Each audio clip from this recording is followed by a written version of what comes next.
Bismillahirrahmanirrahim. Assalamualaikum warahmatullahi wabarakatuh.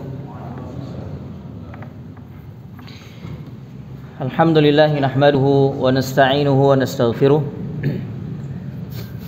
Wa na'udzu billahi min shururi anfusina wa min sayyiati a'malina. May yahdihillahu fala mudilla lahu wa man yudlil fala hadiya lahu. Asyhadu an la ilaha illallah wahdahu la syarika lah. Wa asyhadu anna Muhammadan abduhu wa rasuluh. Ya ayyuhalladzina amanu taqullaha haqqa tuqatih wa la tamutunna illa wa antum muslimun. Ya ayyuhan nas ittaqu rabbakumul ladzi khalaqakum min nafsin wahidah wa khalaqa minha zawjaha wa batha minhuma rijalan katsiran wa nisaa'a wattaqullaha alladzi tasaaluna bihi wal arham innallaha kana 'alaikum raqiba. Ya ayyuhalladzina amanu taqullaha wa qulu qawlan sadida yuslih lakum a'malakum wa yaghfir lakum dhunubakum wa man yuti'illaha wa rasulahu faqad faza fawzan 'azima. Amma ba'd, fa inna asdaqal hadits kitabullah wa khairal hadi hadi Muhammadin sallallahu alaihi wasallam wa syarrul umuri muhdatsatuha wa kullu muhdatsatin bid'ah wa kullu bid'atin dhalalah wa kullu dhalalatin finnar. Kita lanjutkan kajian kita dari Syarah Aqidah Syekh Al-Imam Muhammad bin Abdul Wahhab rahimahullahu taala. Sekarang bab yang ke-6. Betul ya, bab ke-6 ya. Syekh Al-Imam rahimahullah meyakini bahwa Al-Quran adalah kalamullah, yaitu firman-firman Allah, dan bukan makhluk. Ini merupakan akidah yang sangat besar, akidah Ahlus Sunnah wal Jamaah, bahwa mereka meyakini Al-Quran adalah kalamullah dan bukan makhluk. Dan barang siapa meyakini Al-Quran makhluk, maka dia telah kafir berdasarkan kesepakatan seluruh ulama Islam. Kemudian juga Al-Quran kalamullah bisautin wa harfin, dengan suara dan dengan huruf. Ini untuk membedakan Ahlus Sunnah dengan sebagian Ahlul Bid'ah. Karena sebagian mereka meyakini bahwa Al-Quran itu firman Allah, tapi tidak dengan suara, tidak dengan huruf, seperti akidahnya orang-orang Asy'ariyah. Ini akidah yang menyimpang, sesat dan menyesatkan. Sekarang kita baca redaksinya. Syekh rahimahullah mengatakan, a'taqidu, saya meyakini, saya berakidah, annal Qur'ana kalamullah, bahwasanya Al-Quran adalah kalamullah, munazzalun ghairu makhluqin, munazzalun ghairu makhluqin, yang diturunkan dan bukan makhluk. Minhu bada'a wa ilaihi ya'ud, darinya Al-Quran itu dimulai, wa ilaihi ya'ud, dan kepadanya Al-Quran itu akan kembali. Nanti apa makna minhu bada'a wa ilaihi ya'ud? Nanti akan kita jelaskan. Wa annahu takallama bihi haqiqatan, dan dia Allah Ta'ala berbicara secara hakiki. Jadi ketika Allah Ta'ala berfirman, itu dapat didengar, dapat didengar. Wa anzalahu ala abdihi wa rasulihi, dan dia Allah Ta'ala menurunkannya kepada hambanya sekaligus rasulnya. Wa aminihi ala wahyihi wa safirihi bainahu wa baina ibadihi nabiyina Muhammadin sallallahu alaihi wasallam, menurunkannya kepada hambanya dan rasulnya sekaligus rasulnya, dan kepercayaannya dalam menyampaikan wahyunya. Yang dimaksud siapa di sini? Jibril alaihissalam. Ya, Jibril alaihissalam. Melalui perantara wa baina ibadihi, antara Allah dan antara hambanya, yaitu Nabi kita Muhammad sallallahu alaihi wasallam. Nah, kita baca syarahnya ya. Al-Quran adalah kalamullah dan bukan makhluk.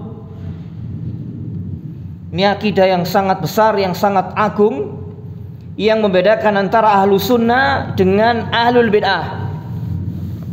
Dari kalangan Jahmiyah, Mu'tazilah. Dan para ulama sepakat, siapa yang meyakini Al-Quran makhluk, maka kafir, keluar dari Islam. Seperti Jahmiyah dan Mu'tazilah ini. Mereka meyakini Al-Quran adalah makhluk ciptaan Allah. InsyaAllah. Kaum Jahmiyah dan Mu'tazilah salah satu firqah bid'ah yang besar dalam Islam. Jahmiyah dan Mu'tazilah, mereka berkata tentang Allah dengan tanpa ilmu, serta mereka berdusta atas nama Allah. Ini keyakinan kufur, meyakini Al-Quran makhluk. Dan maksud dari keyakinan mereka, sesat dan batil mereka, Jahmiyah dan Mu'tazilah, adalah ingin menolak dan menghilangkan serta meniadakan sifat kalam bagi Allah, sifat berbicara bagi Allah. Karena orang-orang Jahmiyah dan Mu'tazilah ini sepakat menolak seluruh sifat Allah. Sementara Mu'tazilah menetapkan nama, menolak sifat. Menolak nama, menerima nama, menolak sifat. Cuman ahlul bid'ah zaman dahulu dengan zaman sekarang itu ada sedikit perbedaan. Di masa dahulu ahlul bid'ah ini jujur meskipun mereka sesat. Salah satu tokoh mereka Jahmiyah, Bishr al-Marisi, itu satu zaman dengan Al-Imam Nasirus Sunnah. Siapa? Al-Imam Syafi'i. Pernah satu zaman Imam Syafi'i diperintahkan oleh ibunda Bishr al-Marisi untuk mendatangi Bishr, menasihati Bishr agar kembali ke jalan yang benar, agar meninggalkan keyakinan yang kufur. Bertemulah Bishr dengan Al-Imam Syafi'i Nasirus Sunnah, pembela sunnah di zamannya. Ketika Imam Syafi'i bertanya kepada Bishr al-Marisi, apakah engkau meyakini Al-Quran makhluk? Kemudian Allah tidak memiliki nama, tidak memiliki sifat, dan keyakinan-keyakinan kufur yang lainnya, Allah tidak bisa dilihat nanti pada hari kiamat, dan keyakinan-keyakinan yang lainnya. Maka Bishr mengatakan, Imam Syafi'i mengatakan, apakah keyakinanmu itu ada berdasarkan firman Allah Subhanahu wa ta'ala? Bagaimana jawabannya Bishr? Tidak ada. Jujur. Terus ditanya lagi oleh Imam Syafi'i, apakah keyakinanmu itu pernah disabdakan oleh Nabi SAW, pernah diajarkan oleh Nabi SAW? Ada nggak dalam sunnah Nabi SAW? Bishr mengatakan tidak ada. Ya, tidak ada. Kemudian pertanyaan ketiga, apakah ada di antara generasi salaf dari kalangan para sahabat meyakini seperti apa yang kamu yakini? Abu Bakar, Umar, Utsman, Ali mengatakan Al-Quran makhluk seperti apa yang kamu katakan? Bishr mengatakan jujur, tidak ada. Jadi ahli bid'ah dulu jujur, meyakini bahwa apa yang dia yakini memang tidak ada dasarnya dari Quran dan Sunnah. Nah, berbeda dengan sebagian ahlul bid'ah di zaman kita sekarang ini. Berbeda. Mereka meyakini suatu keyakinan, mengamalkan suatu amalia ibadah, ya, ketika ditanya mana dasarnya, mana Rasulullah dan para sahabatnya melakukan seperti apa yang kamu lakukan, muter-muter golek dalil, ya, dicarikan dari Al-Quran dan Sunnah sampai ketemu bagaimana mereka caranya bisa mendukung kesesatan mereka dengan hujjah dalil Al-Quran dan Sunnah.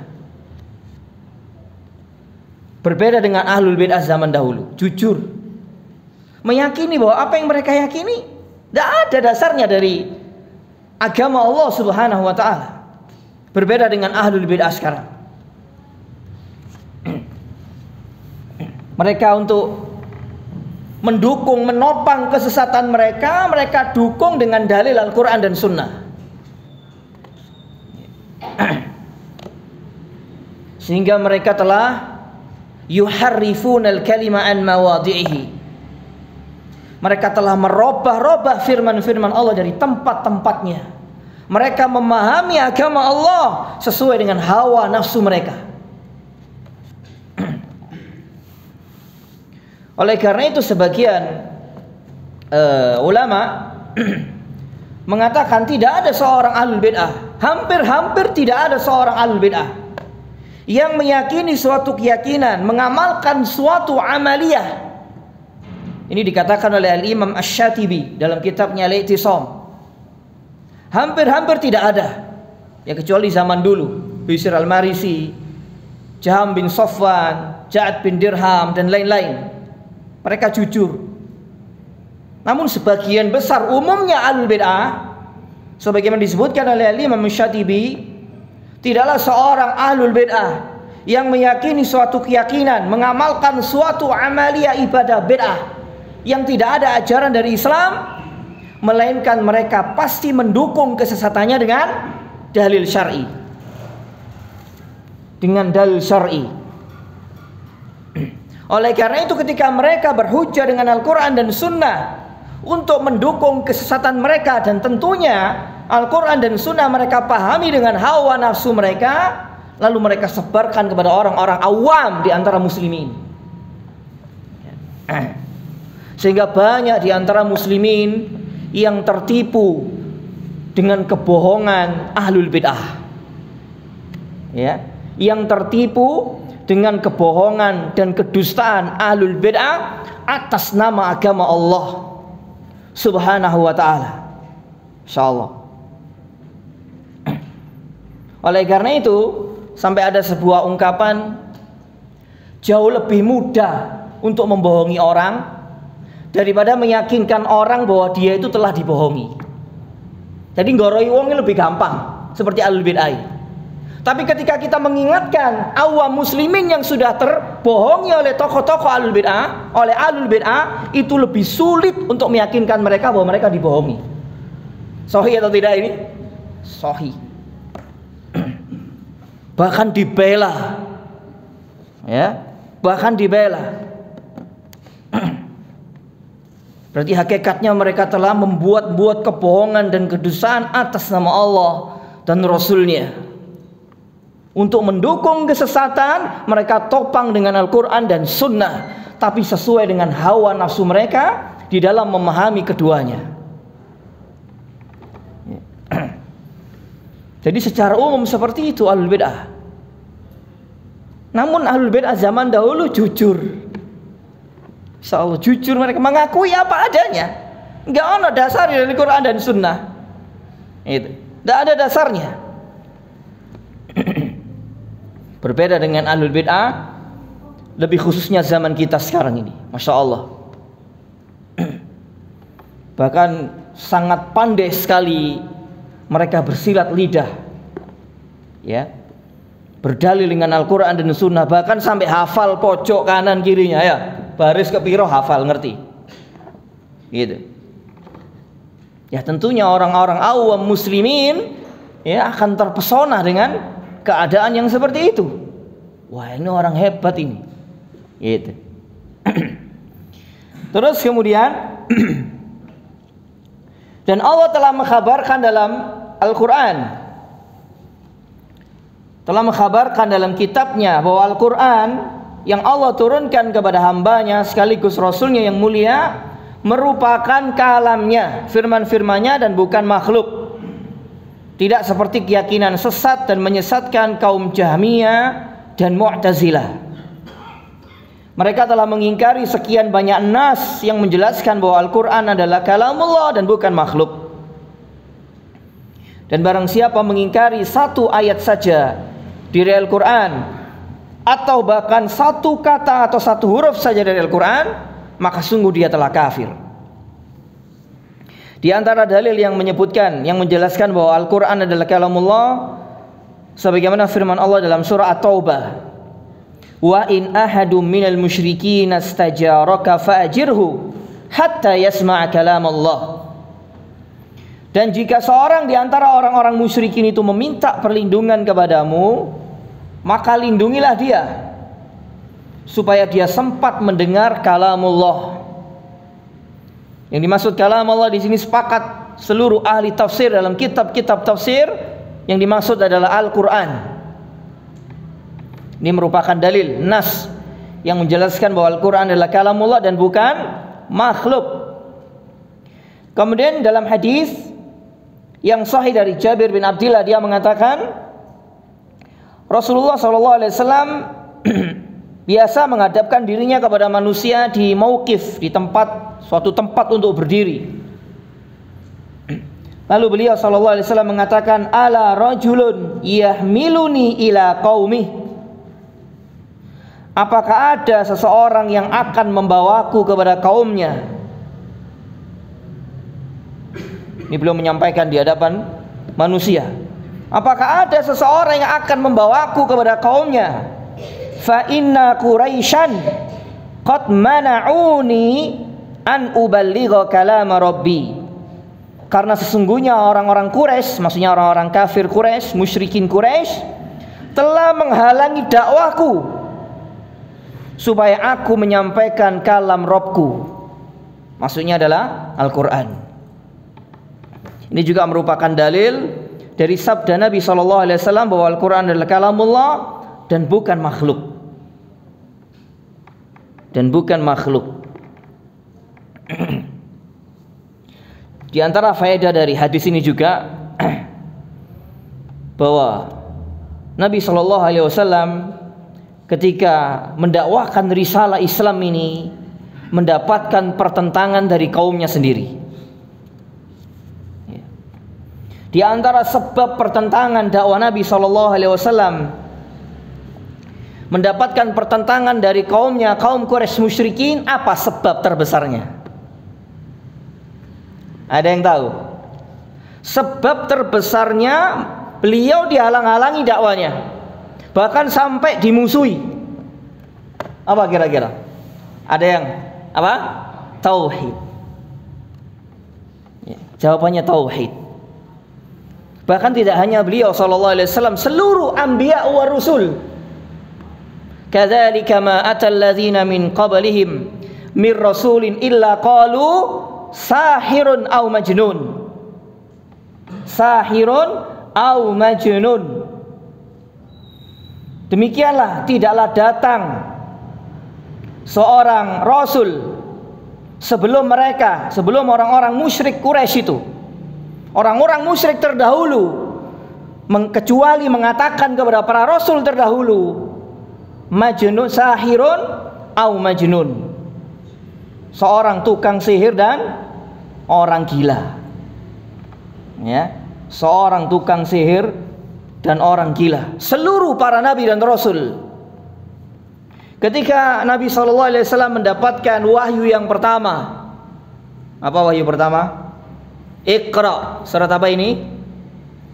Al-Alaq ayat 1 sampai ke 5. Beliau bersama istrinya Khadijah Ummul Mukminin radhiyallahu taala anha mendatangi Waraqah. Dan Nabi SAW menceritakan kejadian yang beliau alami ketika mendapatkan wahyu yang pertama. Lalu kata Waraqah yang mengatakan kepada Nabi SAW yang didampingi oleh istrinya Khadijah, Waraqah mengatakan, tidaklah seseorang maksudnya seorang nabi dan rasul, membawa ajaran seperti yang kau bawa, illa udi, kata Waraqah, melainkan pasti akan dimusuhi. Ya.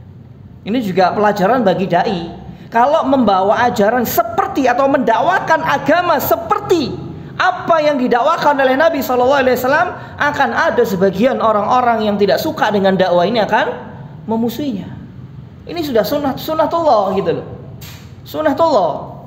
Lek gak gelem dimusuhi ojo dadi pendakwa gitu ya, turun dia omah. Gitu. Aman tidak ya? Tentram. Gitu. Karena sebagian orang sekarang menyampaikan dakwah seperti apa yang didakwakan Nabi itu tidak berani. Apalagi masalah prinsip, masalah tauhid. Sepanjang hidupnya 23 tahun, sepanjang diutus oleh Allah, semenjak di awal diangkat sebagai Rasul sampai menjelang wafat, beliau sangat besar perhatiannya untuk mendakwakan tauhid, memperingatkan syirik. Bahkan ketika beliau menjelang meninggal dunia, beliau masih mengingatkan salah satu sarana yang sangat besar menyeret manusia kepada perbuatan syirik. Mau meninggal ini sudah didatangi malaikat pencabut nyawa. Beliau masih sempat mengingatkan para sahabat secara khusus dan umatnya seluruhnya secara umum. La'natullahi 'alal yahud wan nasara ittakhadhu qubur anbiya'ihim masajid. Laknat Allah atas orang-orang Yahudi dan Nasrani yang mereka telah menjadikan kubur-kubur nabi mereka sebagai tempat ibadah, sebagai masjid. Kira-kira sekarang ada kubur dijadikan tempat ibadah di zaman kita sekarang? Insyaallah. Perlu nggak ini disampaikan kepada kaum muslimin? Ketika Nabi SAW menyampaikan seperti itu kepada para sahabat, dan ini merupakan nasihat bagi muslimin seluruhnya. Ini merupakan bentuk apa? Nabi kepada umatnya, kasih sayang, agar muslimin tidak melakukan seperti perbuatan Yahudi dan Nasrani. Kadang masjid itu kalah loh kuburan saya gitu, kalah makmur masjid-masjid sebagian muslimin. Itu banyak di antara muslimin yang melakukan peribadatan di atas kubur-kubur orang-orang soleh. Itu insyaallah itu menjelang wafatnya 5 hari sebelum beliau wafat, ketika sudah didatangi malaikat maut, beliau masih mengingatkan sahabat masalah itu. Masih mengingatkan masalah itu. Di sini menunjukkan bahwa betapa besar perhatian beliau sallallahu alaihi wasallam di dalam menjaga akidah umat, agar umat tidak meniru orang-orang sebelum mereka dari kalangan Yahudi, Nasrani dan musyrikin yang telah membinasakan mereka disebabkan mereka telah menyalahi, membangkang, menyelisihi dari dakwah nabi-nabi mereka. Insyaallah. Jadi seorang dai yang menjadi perhatian besar dalam mengajarkan, menyampaikan kepada umat dalam masalah agama ini, pertama harus masalah prinsip dulu sebelum yang lainnya. Harus masalah prinsip dahulu sebelum yang lainnya. Dan juga sekaligus para pelajarnya menjadi perhatian besar bagi para pelajar untuk mempelajari prinsip-prinsip dalam agamanya. Karena ini perkara yang paling besar, yang paling pokok sampai berjumpa dengan Allah Subhanahu wa taala. Bagaimana seseorang bisa istiqomah di atas keyakinan yang benar? Di atas keyakinan yang benar. Terlebih lagi di zaman yang begitu banyak sekali fitnah, syahwat dan syubhat di zaman kita sekarang ini. Di zaman kita sekarang ini. Terus kemudian yang berikutnya, oleh karena itu merupakan akidah Ahlussunnah wal Jamaah adalah meyakini dan menetapkan bahwa Al-Quran yang diturunkan kepada Nabi SAW adalah kalamullah secara hakiki dan bukan kalam selainnya. Dan kalamullah adalah dengan huruf-huruf dan suara. Tidak sebagaimana keyakinan sebagian ahlul bid'ah, sempalan dari kaum Jahmiyah dan Mu'tazilah, yang meyakini bahwa Al-Quran adalah ibarat dan hikayat dari kalamullah yang maknanya ditangkap oleh Jibril. Jadi bukan Allah yang bicara. Lalu disampaikan kepada Nabi SAW. Mereka juga meyakini bahwa kalam Allah tidak dengan suara dan tidak dengan huruf. Ini keyakinan batil, keyakinan sesat dan menyesatkan. Dan keyakinan ini banyak diyakini oleh muslimin, termasuk di negeri kita ini. Karena sebagian tokoh-tokoh pembela akidah ini, Allah Ta'ala berfirman tanpa suara, tanpa huruf, telah menyebarkan kepada awam muslimin bahwa Al-Quran tidak dengan suara, tidak dengan huruf, ya, seperti orang-orang Asy'ariyah dan Maturidiyah. Insyaallah. Padahal pendahulu mereka, imam mereka, Al-Imam Abul Hasan Al-Asy'ari, tidak meyakini seperti apa yang mereka yakini. Insyaallah ya. Kalau misalkan Allah Ta'ala berbicara terus tanpa suara, apa kira-kira? Saya ngomong tanpa suara berarti apa? Bisu. Maha suci Allah dari apa yang mereka sifatkan. Insyaallah.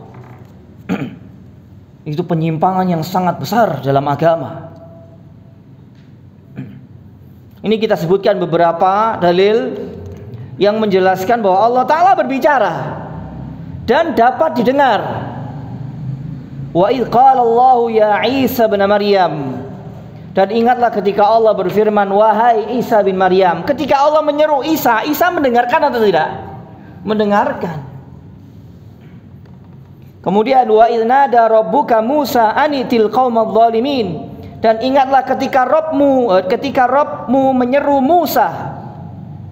Berarti kalau Allah Ta'ala menyuruh Musa, berarti Musa mendengar apa yang Allah Ta'ala firmankan. Anitil qaumadh dhalimin, datangilah kaum yang zalim itu, Fir'aun dan bala tentaranya. Kemudian dalam ayat yang lainnya, hal ataka hadithu Musa, sudahkah datang kepadamu kisah tentang Musa? Idnadahu rabbuhu bil wadil muqaddasi tuwa. Ingatlah ketika Rabbnya menyeru Musa, ya, menyeru Musa di lembah Tua. Insyaallah. Terus kemudian wa nadainahu min janibit turil aimani wa qarrabnahu najiya. Dan kami telah menyeru Musa, memanggil Musa dari sebelah kanan gunung Tur, dan kami telah mendekatkannya kepada kami di waktu dia munajat kepada kami. Terus kemudian dalam hadis, yahsyurullahul ibad awin nasi uratan ghurlan buhman.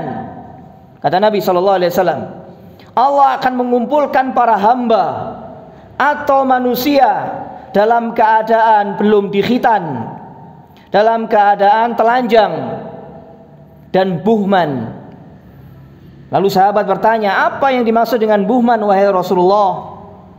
Qala, beliau mengatakan, laisa ma'ahum syai'un. Ini yang dimaksud buhman, mereka tidak membawa sesuatu apapun. Lalu kata Nabi SAW, yunatihim bisautin. Nabi sendiri yang mengatakan. Lalu dia Allah Ta'ala menyeru mereka manusia bisautin, dengan suara. Yasma'uhu man ba'uda ahsabuhu qala kama yasma'uhu man qaruba. Mendengarnya orang yang jauh dan juga mendengarnya orang-orang yang dekat. Anal Malik, kata Allah, aku adalah raja nanti pada hari kiamat. Allah akan menyeru seluruh manusia dengan suara dan didengarkan seluruh manusia, orang yang dekat maupun yang jauh. Di sini saya dikeluarkan oleh Imam Al-Bukhari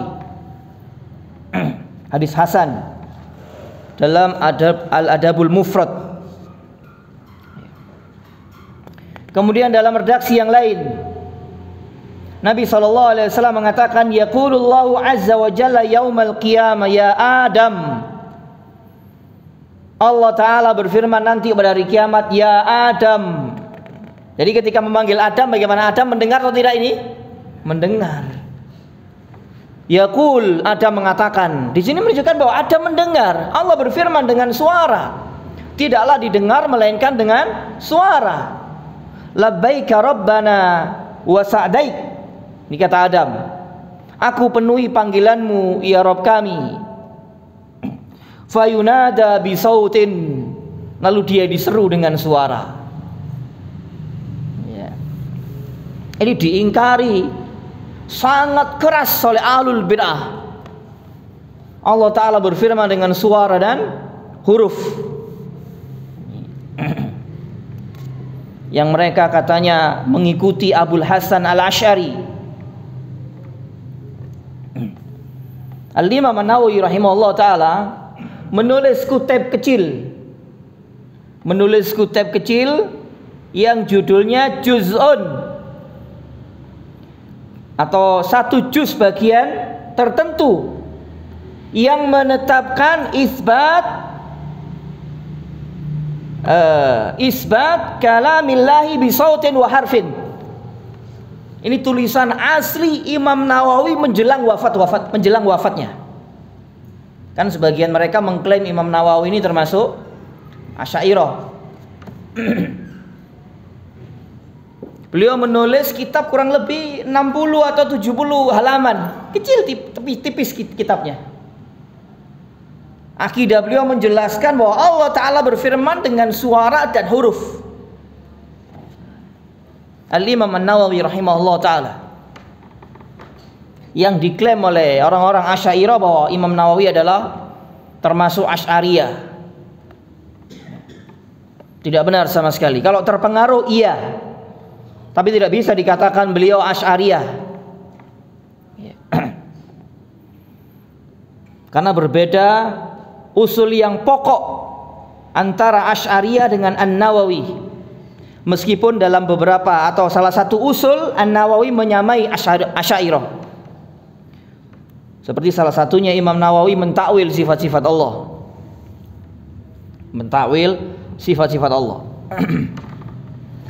Terus kemudian yang berikutnya, ayat-ayat dan hadis-hadis yang disebutkan merupakan dalil serta hujjah yang tidak terbantahkan bahwa sifat bicara Allah adalah dengan suara. Dan hal ini sebagai bantahan terhadap keyakinan ahlul batil, ahlul bid'ah, yang meyakini bahwa sifat bicara Allah dengan tanpa suara. Jelas keyakinan mereka ini batil dan menyimpang dari kebenaran. Adapun di antara dalil yang menjelaskan bahwa kalamullah dengan huruf adalah sebagaimana firman Allah Ta'ala atau sabda Nabi SAW, man qara'a harfan min kitabillah, barang siapa membaca satu huruf dari kitabillah, firman-firman Allah, falahu bihi hasanah. Ini juga merupakan dalil bahwa Al-Quran diturunkan dengan huruf. Barang siapa membaca satu huruf dari Al-Quran, maka baginya satu kebaikan. Wal hasanatu bi asyri amsalha, dan satu kebaikan dilipat gandakan 10 kali lipat. La aqulu alif lam mim harfun walakin alifun harfun wa lamun harfun wa mimun harfun. Lalu kata Nabi, aku tidak mengatakan alif lam mim itu satu huruf, akan tetapi alif satu huruf tersendiri, lam huruf tersendiri, mim huruf tersendiri. Jadi kita membaca alif lam mim sudah dapat 30 kebaikan, insyaallah. Maka rugi orang-orang yang menyia-nyiakan hari-harinya tanpa membaca Al-Quran. Apalagi seorang pelajar, gak boleh ya. Seorang pelajar itu hari-harinya dihiasi dengan membaca Al-Quran semampunya. Apabila bisa satu juz satu hari. Iya. Kalau HP bisa berjam-jam memegang HP, ya enggak? Tapi kenapa Al-Quran sebagian manusia ini berat sekali untuk membacanya? Bahkan mau coba halaman harus ngantuk ya, gitu. Insyaallah. Tapi yang delok HP berjam-jam kuat. Kan ini ada yang bermasalah ini. Sampai Utsman bin Affan mengatakan, seandainya hati kita bersih, lau taharat qulubuna ma syabi'at minal Quran. Seandainya hati kita ini betul-betul bersih, kita tidak akan pernah puas dengan Al-Quran. Jadi senantiasa rindu untuk membaca Al-Quran, mengkaji, membahas, mempelajari. Setelah paham diamalkan. Jadi kalau seseorang jauh dari Al-Quran berarti bermasalah hatinya. Bermasalah hatinya. Terus kemudian inilah beberapa dalil dan hujah yang sangat kuat sekali bahwa Al-Quran kalamullah dan dapat didengar dan dengan suara serta dengan huruf. Tidak ada yang mengingkari kecuali ahli bid'ah dari kalangan Jahmiyah, Mu'tazilah dan yang semisal mereka. Syekhul Islam Ibnu Taimiyah rahimahullah dalam Majmu' Fatawa di juz yang ke-6, beliau mengatakan tidak ada dari para imam dan para salaf yang mengatakan sesungguhnya Allah berbicara tidak dengan suara. Tidak ada dari kalangan para imam salaf terdahulu, tidak ada. Bahkan telah sahih tidak hanya seorang dari para imam dan para salaf yang mengatakan sesungguhnya Allah berbicara dengan suara. Dan telah datang tentang hal itu riwayat yang dikenal dari para salaf dan para imam. Dan para salaf serta para imam menyebutkan riwayat-riwayat tentangnya, bahwa Allah berbicara atau berfirman dengan suara, dan tidak ada seorang pun di antara mereka yang mengingkarinya kecuali siapa? Ahlul bid'ah. Sehingga Abdullah bin Ahmad, anaknya Imam Ahmad bin Hambal, mengatakan kepada ayahnya, yakni Imam Ahmad, sesungguhnya aku berkata kepada ayahku, Imam Ahmad bin Hambal, imamnya ahlu sunnah, imam besar, imam dunia, imam agama yang besar, yang agung, yang mulia, yang memiliki tempat tersendiri di hati-hati muslimin, Imam Ahmad bin Hambal. Aku pernah bertanya kepada ayahku, sesungguhnya ada suatu kaum yang mengatakan sesungguhnya Allah berbicara dengan tanpa suara. Ini tanya kepada ayahnya nih, karena ayahnya seorang yang berpengaruh, seorang ulama panutan zaman itu. Lalu beliau Imam Ahmad mengatakan, menjawab kepada anaknya, wahai anakku ya bunai, mereka itu adalah kaum Jahmiyah. Sesungguhnya maksud mereka demikian adalah untuk menolak sifat kalam bagi Allah. Ya mungkin azan dulu.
Kita lanjutkan.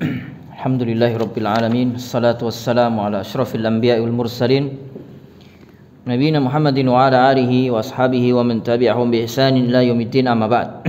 Ya, kita ulang sedikit pertanyaan Abdullah bin Imam Ahmad kepada ayahnya.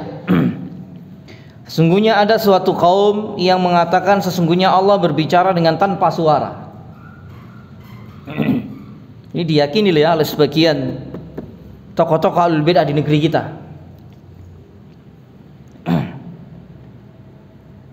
Bahkan dia punya murid ribuan orang. Terang-terangan di dalam majelisnya Allah berbicara tanpa suara, tanpa huruf.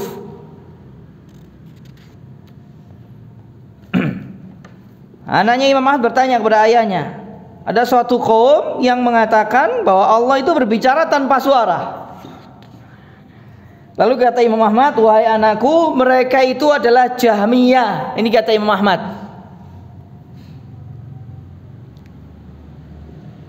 Tapi kalau di negeri kita atau tokoh-tokoh al-bid'ah di zaman kita sekarang yang mengatakan Al-Quran tanpa suara, Allah berbicara tanpa suara, siapa mereka ngakunya? Azwaj, Ahlus Sunnah. Tapi Imam Ahmad mengatakan Jahmiyah. Pilih sing di. Pilih yang mana kita? Gitu ya. Ini imam dunia, imam panutan ini. Hafal 1 juta hadis, penulis kitab Musnad. Kata beliau, sesungguhnya maksud mereka demikian adalah itu menolak sifat bicara Allah dengan suara adalah untuk menolak sifat kalam bagi Allah. Untuk menolak bahwa Allah itu gak berbicara gitu loh. Ujungnya ke sana nanti. Ya, ujungnya ke sana. Memang akidah mereka ini banyak kontradiksi. Banyak tanakut. Ya. Dan tidak konsekuen mereka ini. Kalau misalkan Allah berbicara, sudahlah, tetapkan aja Allah berbicara dengan suara. Apa sulitnya? Seperti mereka juga, keyakinan mereka yang lainnya yang tanakut, yang saling kontradiksi. Mereka meyakini Allah Ta'ala nanti dilihat pada hari kiamat. Ya. Tapi mereka mengingkari Allah nggak dilihat di atas. Terus ya apa ya? Sementara Nabi SAW mengatakan sesungguhnya kalian akan melihat Rabb kalian sebagaimana kalian melihat bulan purnama. Kalau kita melihat bulan kemana berarti? Ke atas. Begitulah nanti penghuni surga melihat Allah Subhanahu wa ta'ala yang maha mulia, maha agung, maha indah, melihat wajahnya yang maha mulia ke arah atas. Sementara mereka meyakini Allah dilihat nanti pada hari kiamat, tapi gak didelok tekok dindi. Terus siapa ini pemahaman nih? Kan wong bingung yang ini ya. Ini wong jelimet ini. Dan itu diajarkan kepada muslimin. Apalagi awam muslimin mantu ngono tok ya. Gitu. Tidak terdidik dengan ilmu.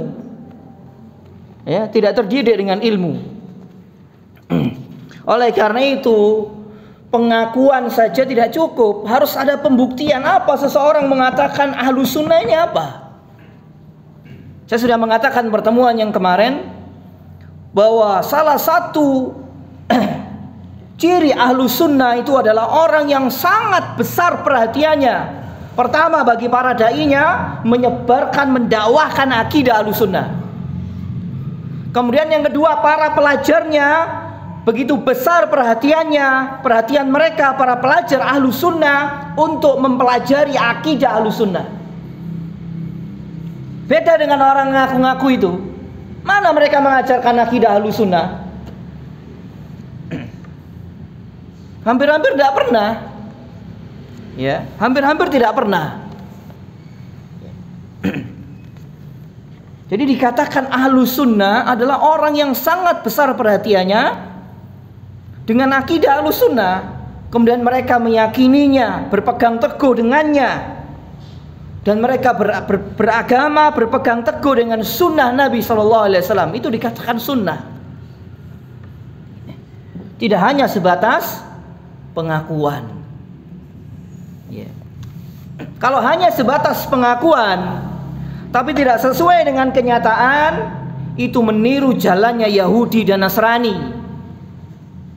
Bukankah Yahudi Nasrani mengatakan nahnu abna'ullahi wa ahibba'uh, kami adalah anak-anak Allah, kata mereka Yahudi Nasrani, dan kekasih-kekasihnya. Di dalam ayat yang lainnya orang-orang Yahudi mengatakan qul in za'amtum qul ya ayyuhalladzina hadu in za'amtum annakum awliya'u lillah. Katakan kepada orang-orang Yahudi, jika kalian memang benar wali-wali Allah, kekasih-kekasih Allah, selain manusia hanya kalian, fatamannaul maut, mintalah kalian mati, in kuntum shadiqin, jika kalian orang-orang yang benar. Lalu apa kata Allah selanjutnya? Wala yatamannaunahu abadan, selama-lamanya mereka gak akan pernah berani untuk meminta mati sampai kapanpun. Karena mereka tahu mereka punya ilmu, tapi mereka menyalahi ilmu yang mereka yakini. Tapi ngakunya mereka sebagai kekasih-kekasih Allah, wali-wali Allah. Oleh karena itu pengakuan tanpa adanya pembuktian tasyabbuh bil Yahud wan Nasara. Bahkan Yahudi Nasrani mengatakan tidak akan pernah masuk surga kecuali Yahudi Nasrani. Muslim, Yahudi, Muslim, Hindu, Buddha dan lain-lain selain Yahudi Nasrani akan masuk neraka. Oh, ini keyakinan mereka loh. Allah abadikan dalam kitabnya. Wa qalu la yadkhulal jannata illa man kana hudan aw nasara. Dan mereka Yahudi Nasrani mengatakan tidak akan masuk surga kecuali kami Yahudi dan Nasrani. Lalu apa kata Allah selanjutnya? Tilka amaniyuhum, itu omong kosong mereka. Kalau bukti ini, tidak ada pembuktian ilmiah mana.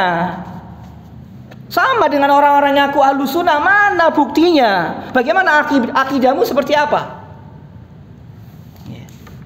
Ngaku ahlus sunnah tapi akidahnya apa? Jahmiyah, kan repot ah. Dia emang tunggale apa? Al-Yahud wa Nasara. Itu omong kosong mereka. Ya.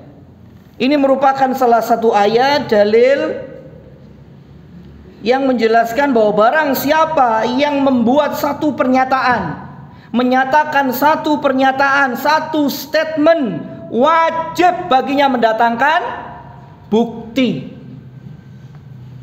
Sudah kita mau membuat satu pernyataan tertentu, wajib bagi kita mendatangkan bukti ini. Lalu apa kata Allah, perintahkan kepada nabinya, "Qul," katakan wahai Muhammad, "hatu burhanakum in kuntum shadiqin." Endi buktine? Endi bro, ini bahasa kita ya. Endi bro, buktine bro. Jika kalian orang-orang yang benar.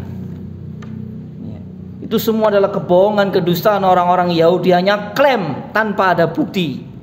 Sama dengan sebagian orang-orang yang ngaku ahlus sunnah. Tapi buktinya tidak ada. Justru kenyataannya malah berbeda dengan pengakuannya. Ya, pengakuannya berbeda sudah. Ini seperti kata Imam Ahmad nih, Jahmiyah itu orang-orang meyakini Allah berfirman tanpa suara. Ya, itu orang-orang Jahmiyah. Oleh karena itu jamaah sekalian rahimani rahimakumullah, hendaknya perkara akidah ini menjadi prioritas yang utama untuk dipelajari, untuk dikaji, dipahami, kemudian diyakini oleh setiap muslim dan muslimah. Dan akidah ini nanti akan dipertanggungjawabkan di hadapan Allah Subhanahu wa taala nanti pada hari kiamat. Oleh karena itu jangan sampai kita salah meyakini suatu keyakinan dalam agama ini. Jangan sampai salah kita mengamalkan suatu amalia agama yang tidak ada tuntunan dari agama ini. Karena itu akan berat sekali pertanggungjawabannya di hadapan Allah Subhanahu wa taala, dan itu merupakan sedusta-dustanya kedustaan yang ada di atas muka bumi ini. Orang meyakini suatu keyakinan dalam agama, sementara agama tidak pernah mensyariatkan agar diyakini. Terus orang yang meyakini keyakinan tersebut yang tidak sesuai dengan ajaran agama, lalu dia mendustakan kepada ajaran agama. itu merupakan kedustaan yang paling dusta, sedusta-dustanya kedustaan, kebohongan yang paling bohong atas nama agama. Wallahu ta'ala alam bisawab. Mungkin ini yang bisa kita bahas.